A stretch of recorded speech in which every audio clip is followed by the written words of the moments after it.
कल्पना कीजिए एक ऐसा नगर जो बादलों के ऊपर शाश्वत संध्या की रोशनी में तैरता है। यही है ज़ेफायर, जहां हर कोना रहस्य और रोमांच से भरा है। इस नगर की गलियों में हवा के बाजार लगते हैं और हर कोई अपनी किस्मत आजमाता है। ज़ेफायर की खूबसूरती और रहस्य दोनों ही इसकी पहचान है। इसी नगर में जन्मी है हमारी कहानी, जहां हर रात नई उम्मीद और खतरे लेकर आती है।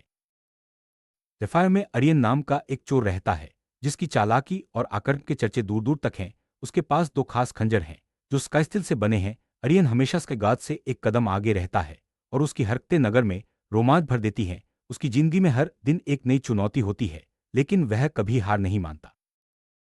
एक रात अरियन की मुलाकात होती है लायरा से, जो एक रहस्यमयी गायिका है। उसकी आंखें चांदनी जैसी चमकती हैं और उसकी आवाज में जादू है। लेकिन लायरा सिर्फ एक कलाकार नहीं, उसके पास एक बड़ा रहस्य है। वह हाउस ऑफ इथेरियन की आखिरी वारिस है, जो स्काइहार्ट क्रिस्टल की रक्षक है।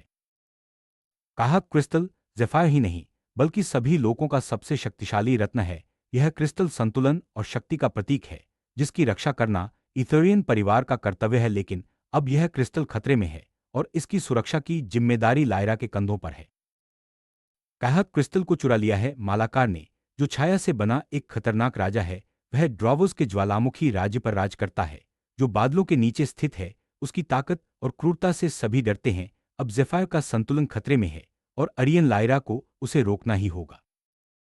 अरियन और लायरा एक ऐसी भविष्यवाणी में उलझ जाते हैं, जिसमें विश्वासघात और विद्रोह की गूंज है। दोनों को न सिर्फ स्काइहार्ट को वापस लाना है, बल्कि ज़ेफायर की किस्मत भी बदलनी है। उनकी यात्रा में हर कदम पर खतरे और नई चुनौतियां हैं, लेकिन उनका हौसला बुलंद है।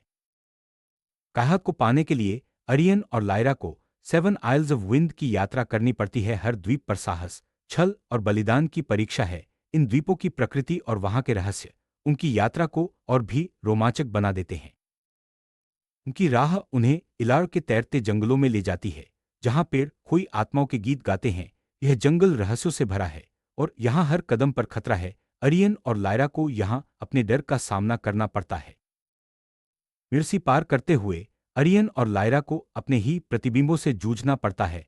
यहाँ हर छवि जीवित हो उठती है और सच्चाई का सामना कराती है। यह समुद्र उनकी आत्मा की गहराइयों को उजागर करता है। सोलारिन के प्राचीन खंडहरों में समय के मंदिरों की रक्षा करते हैं पुराने ऑटोमेटन। यहाँ हर कोना इतिहास से भरा है और हर दरवाजा एक नई पहेली है। अरियन और लायरा को यहाँ अपनी बुद्धि और साहस दोनों का इस्तेमाल करना पड़ता है।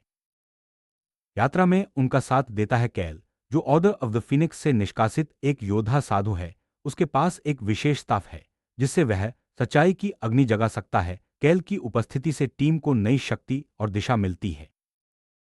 अरियन, लायरा और कैल तीनों मिलकर एक ऐसी टीम बनाते हैं जिसकी किसी ने कल्पना भी नहीं की थी। तीनों की अलग अलग शक्तियां और कमजोरियां उन्हें मालका के खिलाफ एकजुट करती हैं। उनकी दोस्ती और विश्वास इस यात्रा की असली ताकत है।